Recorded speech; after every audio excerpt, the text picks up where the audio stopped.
last 10 days, I've been massively in the terror barrier, to be honest. But last Wednesday, I launched a book online, which went to international bestseller status on Amazon. So, can you hear me okay? Yeah. So, I don't know what the actual sales figure is, but it's to achieve that, it's a certain number of sales across a number of countries in a time period. So it launched last Wednesday and was a bestseller on Amazon.com in Australia, Canada and Germany. So meaning it went into the bestseller rankings, which was an absolute dream come true. And that was when I started thinking into results, wasn't my goal to become a bestseller. It was simply to publish my book or to finish my book. And the C-type goal kept growing over the 12 months. But so that's the end. Yeah, that happened last Wednesday. And so the last 10 days has been a blur since then. Tell it, what's your book about? My book, which I just picked up from the printers on the way here this morning, actually, my physical printed copies, is called The Art of Trying, and it's an intimate account of my journey to conceive. So it's not a sex book.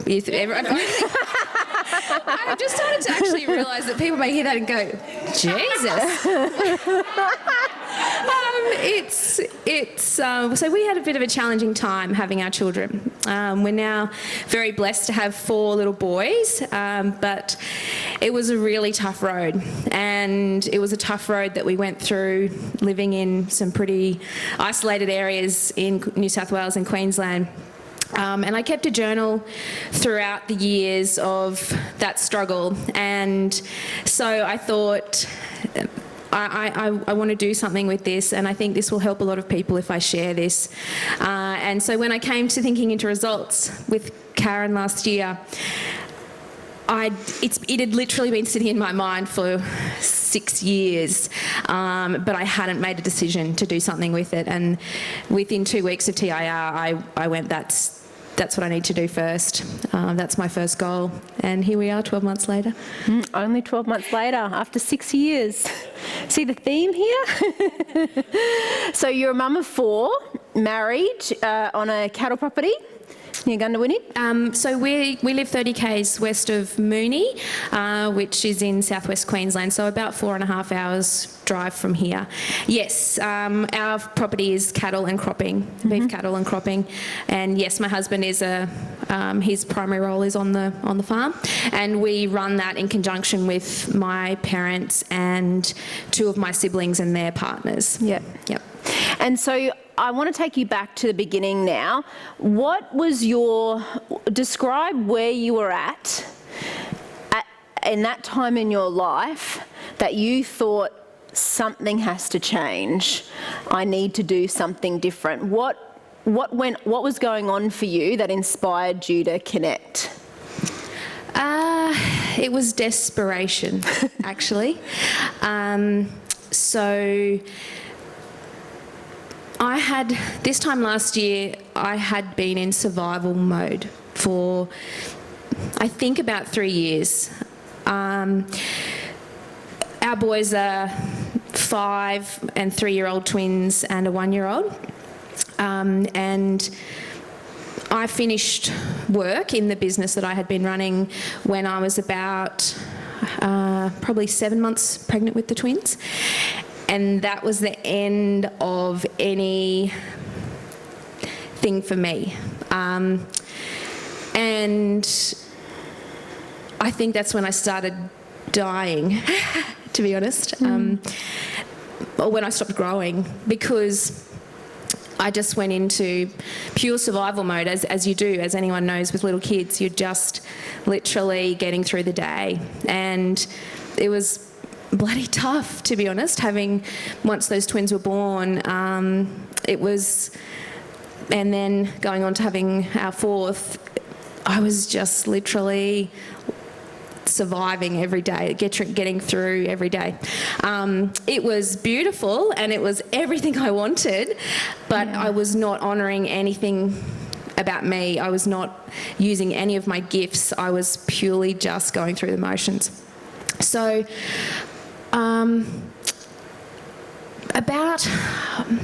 Lawson, our fourth, was born in March last year, and a few months after that, I just started to get this feeling like there's something manifesting, but I don't know what it is. And I started to just get this growing unease as well, that it was like frustration, I think. So all I'd ever wanted was not all I've ever wanted, but what I had a successful business before having children, and then our next goal was to get onto the land and to have our family.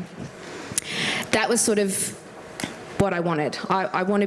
We want our farm and we want our children, and so that's sort of as far as I'd gotten since having children seemed like this unachievable thing. So we got that, and so I thought, we've done it. I was so happy, but yet there was this feeling like there's something missing, but I felt so guilty about that because I thought, I've got what I wanted.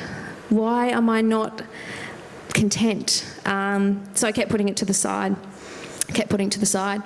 and kept telling myself, no, this is what you wanted. And I'm quite involved in our family farm.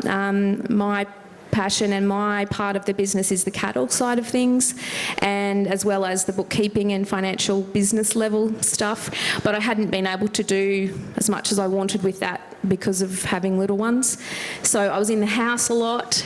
Even getting out past the clothesline was difficult. For someone like me who's an outdoor, love nature and very in tune with the land, it was like suffocation. And although we had help, so we had a nanny to help a few days a week, we've had nearly consistently since the twins were born, it was still quite suffocating. So here I am, everything I ever wanted, but yet still this feeling of I need something more. So I've known Karen since, I actually remembered where I first met you at the Future Farmers Network event in Beef 2009 up in Rockhampton. I do remember that. You were our guest speaker. And so I've known Karen for a long time, and we reconnected at an event in Gundawindi. That's a decade ago. I know. Wow. So I started to pick up on Karen again on Facebook, and this is sort of midway through last year. Anyway, all those little posts you kept writing about paradigm, and it just started to take my notice. Started to take notice, but I had this assumption that Karen's coaching, that's too expensive, can't afford that, don't have time, can't afford it, don't have time. But until October last year, when all of that frustration and anger and resentment towards my husband, who could walk out the door and I couldn't, basically I just had a breakdown, I suppose, in October last year. Where I just thought, I can't do, I was like, fuck this, I'm not. Let's be honest here. I'm not being the best person I can be for me or my husband or my children. Yeah. I was anxious and stale and just so frustrated. So I didn't tell my husband what was happening because he was harvesting, and I sort of just battled through it myself. But then after harvest, and luckily we got a bit of a harvest, so there was money going to be coming in, I said, babe, I've got to do this coaching. I don't care what it costs, I don't care. I have to do this for me. And he said, okay. And you said, don't go asking for his permission. And so I sort of went and said, I'm doing it. And so everything's changed since then. I mean, I still have like all of us, you still have to face that person in the mirror every day. The life circumstances, anxiety, which is in our family. So that's a mental health thing for me that I have to manage. But I have tools now to do that. And so it was like a life raft, Karen. It honestly was. It gave me, getting that book in the mail I instantly felt like, this is me. This is the Benita I know, who loves to learn and who... and when I started to think about what I wanted, it was like freedom, like anything's possible. I'm allowed to want more, to think more, to do more. And that's where it all started. So thinking about the last 12 months, can you share a couple of moments so obviously that was quite a defining moment, making the decision that you were going to do it. But then from then on, because you have actively studied with me consistently, in Thinking into Results, and you lead the field and soon Inner Circle, describe a couple of really defining moments that were turning points, even in that process for you, where you went, oh my goodness, I'm shifting again. I think back to getting more help in the house. Yeah. Something as simple as that, to free you up, to focus on the book and to focus on your business. I remember that being quite significant for you. Did it feel like that for you? Yeah, it really was. So I think starting the coaching was absolutely a defining moment. There was also a point, and I'm really interested to know if any of you can relate to this, where when you first start, it feels like a novelty and it's all new and fresh and you're getting into it. And then you start to kind of go, okay, am I making the decision to actually do this? Am I going to go all in with this material? Am I going to believe it? Because I come from a family of very logical, very practical, very strong people, and so my paradigm's going, something about this can't be right. How is this? Why have I never heard of this? Or what? This?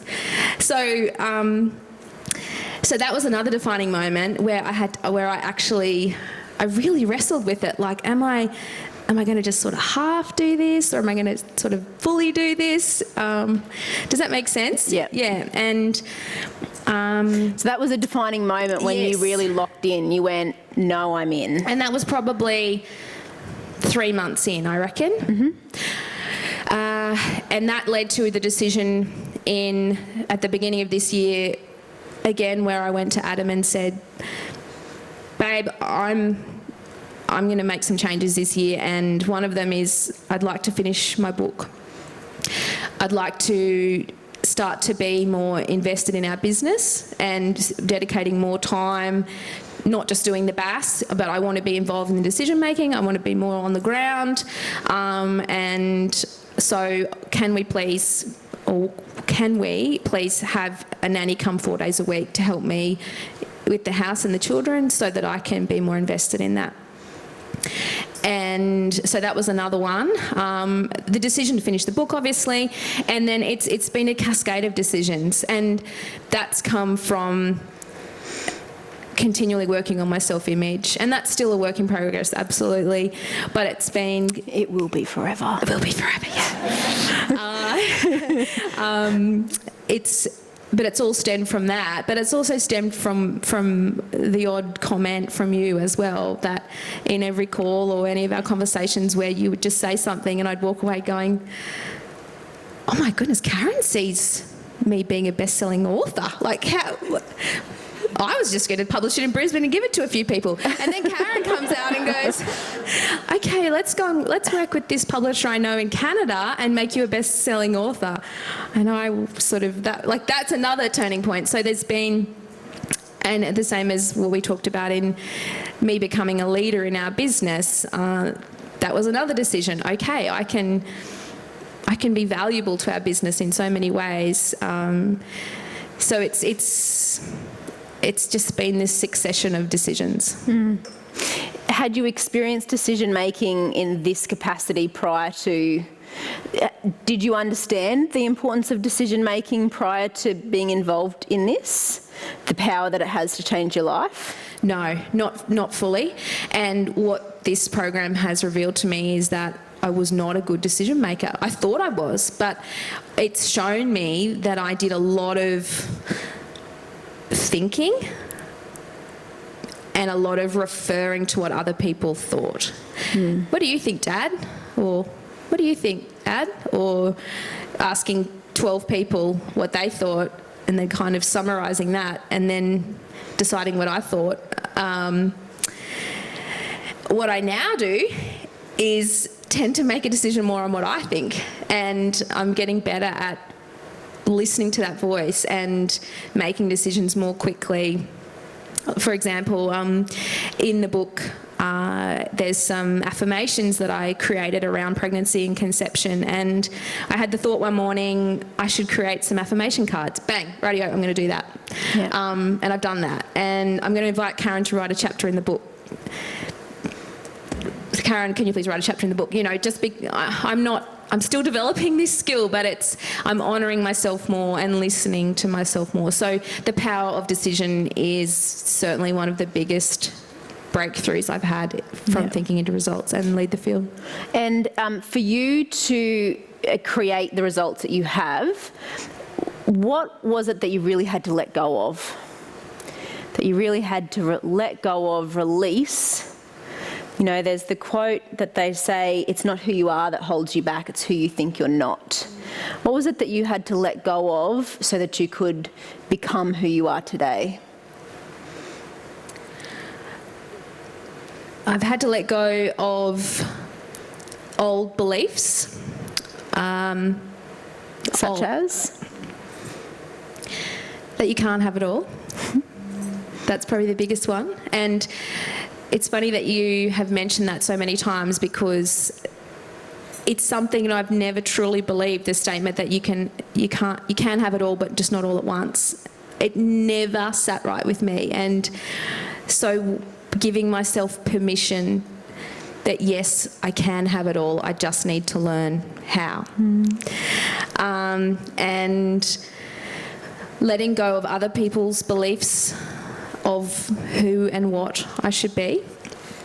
The belief that I should just be a stay-at-home mum, and that is something that's very important to me, but that I can also, it's not one or the other, I can also do these other things. And I'm still learning to let go of a lot, to be honest. You know, I still carry a lot of shoulds. You shouldn't should on yourself. Do a lot of shoulding. I shouldn't have even come this morning. You know, that was even my first paradigm when I woke up. I was up during the night with one of our boys who was sick, and so I woke up at 4:45 going, I don't really need to go. I'll just ring Karen and tell her I'm, it's every day, isn't it? Yeah. So there was another thing that I need to let go of, but I can't remember. It's escaped me. It's gone. Sorry, I've gone off Let it go. Gone off on a tangent. What's your favourite lesson? Has there been a lesson that really impacted you, or that, you know, when you first started to study it or you reconnected with it, it was a bit of a game changer, either from thinking into results or lead the field, or a concept that really made a huge shift for you?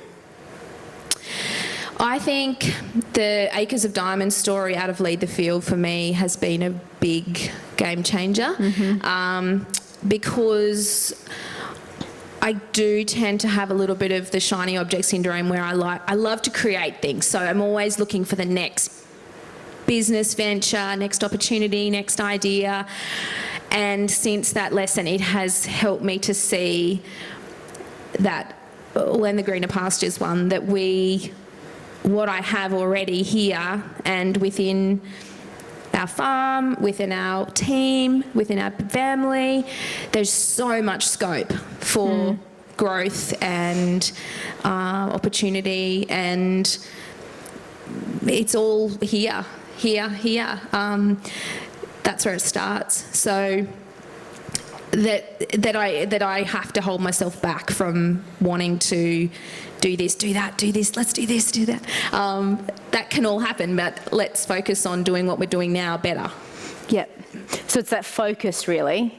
It is maintaining focus. Becoming aware that it's always been here. I just needed to learn how to develop it. I needed to follow the direction to develop it, and then focus. for long enough for it to improve the quality of my life. Exactly. And sorry, this was the one I was going to say before, the letting go, is letting go of the image of myself and allowing myself to think bigger and to see myself in a different way, I think ties in with that. So maintaining the focus of a different self-image. And it comes back to looking at what you already have and holding that picture of what you can become. So what's your one tip or piece of advice to leave everyone with today? Goodness. I thought about this on the drive this morning so many times. I thought of all the things that I but that's changed this year. I think do the work. That's because I notice when I don't do it. For example, in the last week, where I've become very mechanical again, just what emails have I got to send? What have I got to do? I feel it in myself very distinctly. My vibration changes. I become very rushed. I become unsettled again. So that it really is that daily focusing on where am I heading, what is my C-type goal, what vibration do I want to be in, holding that picture is really critical. So I think... I'm not just saying this to be your perfect student, by the way, because she hasn't paid me. It really is true, I think. You make a very good point. I think it's a daily decision to show up. You know, you made the decision, and you've all made the decision to be in this coaching program and made the decision to join me. But then you do have to continue to make that decision every day. Yeah, you do. And for me, it's not always perfect, and I'm sure all of you would agree that it's not always the perfect study routine, but I do get it in somehow, whether that's listening to a recording, watching a video while I'm washing up, or even if I only hear it for 5 minutes when I'm going to pick up the kids off the bus, or whatever it might be. I do something every day to try and keep me in harmony with it. Yeah. Can I just add something, Karen? Probably the greatest challenge I feel I've had is and I'd love to speak to anyone else about this or hear anyone else's comments about it, is when the people around you aren't going through this program. That's been my greatest challenge with family members. No one has objected to it. Perhaps it's all coming from myself, but that feeling of no one else really being in the same harmony, vibration as you, that's been the greatest challenge. So that's where the terror barrier really comes in along the way, I think. So you just have to keep on showing up to break through that. Absolutely. And I think that's why the community is so important, to have the support. What we know, though, is you can't hold yourself back or keep yourself small to make somebody else comfortable. And we also know that as you grow, you give everyone around you permission to do so at their own time and space.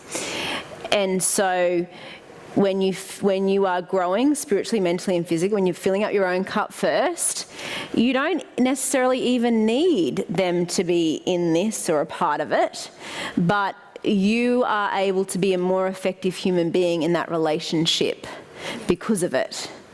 And you understand them better. You understand them probably better than sometimes they understand themselves, because you do have that awareness. And so how you respond in any given situation is different. And so you can create results and outcomes that are different.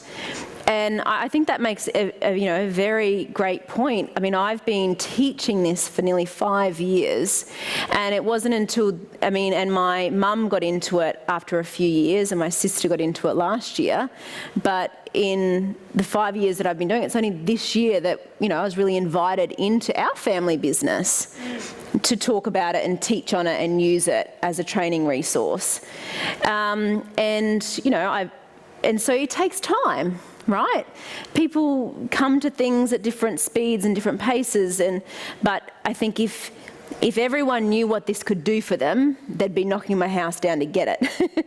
So it's every single person, every single human being can benefit from it. Not everyone will want it because they don't want to do the work. They'd rather not be aware, but we know that every single person can benefit from it. So even if they're only going to receive those benefits through you, as a result of you being a calmer, happier, healthier version of you, they all benefit from that. And I'm sure you even notice a difference now in your relationship or with your kids. That family environment, it's different than it was because Benita's different.